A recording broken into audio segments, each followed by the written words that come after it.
بسم اللہ تعالی بعض افراد عریضے کی حقیقت کو قبول نہیں کرتے بلکہ اسے نہایت معمولی سا عمل اور زبانی کلامی باتیں کہتے ہیں، جبکہ عریضہ وہ مستند ترین عمل ہے جو امام کے نائبین خاص اور خاص علماء سے ہم تک پہنچا ہے۔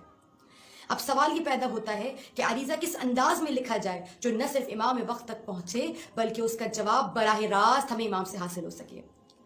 یہ جو طریقہ میں آپ کے سامنے بتانا چاہتی ہوں یہ وہ مستند ترین لکھنے کا عریضہ طریقہ ہے کہ جو شیخ مفید، شیخ صدوق اور بہت سے علماء کرام نے اپنی کتب میں لکھا ہے کہ جس کے ذریعے سے انہیں امام کے جوابات براہ راست موصول ہوئے ہیں۔ اور یقیناً کوشش تو یہ ہونی چاہیے کہ ہمارا وقت کے امام سے ہمارا رابطہ ایسا ہو کہ روز سونے سے پہلے 2 سطریں تو امام کے لیے لکھیں، ہاں، یا کم از کم شب جمعہ امام کو خط لکھا کریں، یا کم از کم مہینے میں ایک بار، لیکن پورا سال گزر جاتا ہے۔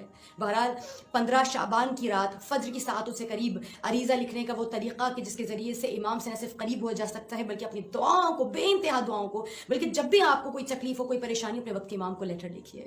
اپنے وقت کے امام کو پریشانی ہوتی ہے، ماں باپ سے پیغام شیئر کرتے ہیں، اس طرح سے اپنے وقت کے امام کو فوراً لکھ بھیجیے اپنا پیغام۔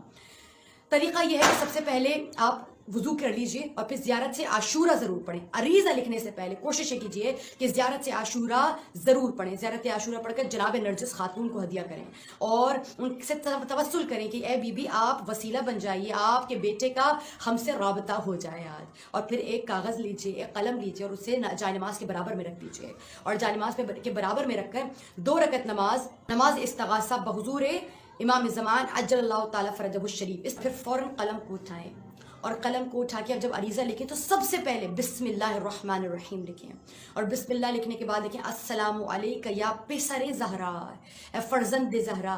یہ وہ نام ہے جو امام زمان کو اپنے لیے سب سے زیادہ پسند ہے، جس کی وجہ سے آپ کا عریضہ کبھی رد نہیں ہو سکتا۔ یہ لکھ کر، سلام لکھ کر امام کا خط لکھتے ہیں تو امام کا حال دریافت کرتے ہیں۔ جب کسی کو خط لکھتے ہیں تو لکھیں، اور امام ہمارا وہ امام ہے جو زندہ امام ہے، امام قائم ہے، ہمارے سامنے موجود امام ہے۔ اب امام کا حال دریافت کریں اور پوچھیں یا امام زمان، اے میرے وقت کے امام، آپ کیسے ہیں؟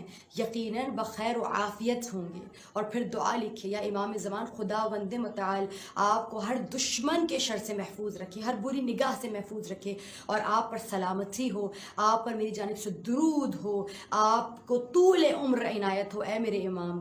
اور پھر اس کے بعد اپنے گناہوں کو تسلیم کرتے ہوئے لکھیں یا امام قائم، میں کس قدر غافل غلام ہوں آپ کا، مولا میرے کتنے گناہان ہیں جن کی وجہ سے میں آپ کی جانب رغبت نہیں کر سکا، میں آپ کی جانب توجہ نہیں کر سکا۔ اور یہ کہہ کر امام کو لکھنا شروع ہوں اور کوشش کریں اپنے گناہوں کا اعتراف کریں۔ اگر ہو سکے تو اپنے کچھ گناہوں کو لکھ بھی دیجئے کہ مولا میرے فلاں گناہ کی وجہ سے آپ مجھ سے دور ہیں، میرے فلاں گناہ کی وجہ سے آپ مجھ سے دور ہیں، اور پھر لکھیے مولا اب دور نہ رہیے گا، مولا میں آج آپ کی قربت چاہتا ہوں، اور آج کی رات کے صدقے میں ہمیشہ آپ سے دوستی اور آپ سے محبت کرنا چاہتا ہوں، محبت کو نبھانا چاہتا ہوں۔ اور پھر جب آپ اپنے بارے میں بیان کر چکے ہوں تو امام سے کہیں مولا آپ کی بہت یاد آتی ہے، مولا حالات بہت خراب ہیں، امام آپ کا انتظار کر رہے ہیں، امام سب سے پہلی میری یہ دعا ہے مجھے اس قابل بنا دیں کہ آپ کے ظہور کی راہ کو ہموار کر سکوں۔ اور پھر آہستہ آہستہ اپنی حاجت طلب کریں۔ اگر کوئی رزق کی تمنا رکھتا ہے تو جناب ام رباب اور ان کے بچوں کا واسطہ دے۔ اگر کوئی قید میں ہے اور چاہتا ہے کہ اس کے رشتہ دار یا وہ خود قید سے چھٹ جائے تو وہ اسے چاہیے کہ امام موسیٰ کاظم کا واسطہ دیں۔ اگر کوئی بے اولاد ہے تو جناب علی اصغر کا واسطہ دیں۔ اگر کوئی بہن بھائی سے دور ہے اور شادی نہیں ہو رہی ہو، شادی کے مسائل جناب صغرا کا واسطہ دیں۔ اس طرح سے مختلف واسطہ دے کر ہر دعا لکھیں اور پھر عریضے کو تمام کریں، اور آخر میں لکھیں مولا آپ کا غافل غلام، آپ کا سب سے حقیر غلام، فقیر غلام، مولا میرے اس عریضے کو نہ صرف پڑھیے گا بلکہ میں جواب کا منتظر ہوں اور بہت بے چینی سے آپ کا جواب کا انتظار کر رہا ہوں۔ آج مولا شب بیداری کی ہے، مولا فجر کی ساعت ہے، آپ کی آمد کا وقت ہے، آپ کو اس بہترین گھڑی کا واسطہ مولا میں منتظر ہوں۔ انشاءاللہ خداوند عالم بھی اسے محبوب جانے گا اور آپ کے وقت کے امام اسے لکھیں گے بھی اور جواب بھی دیں گے۔ والسلام علیکم۔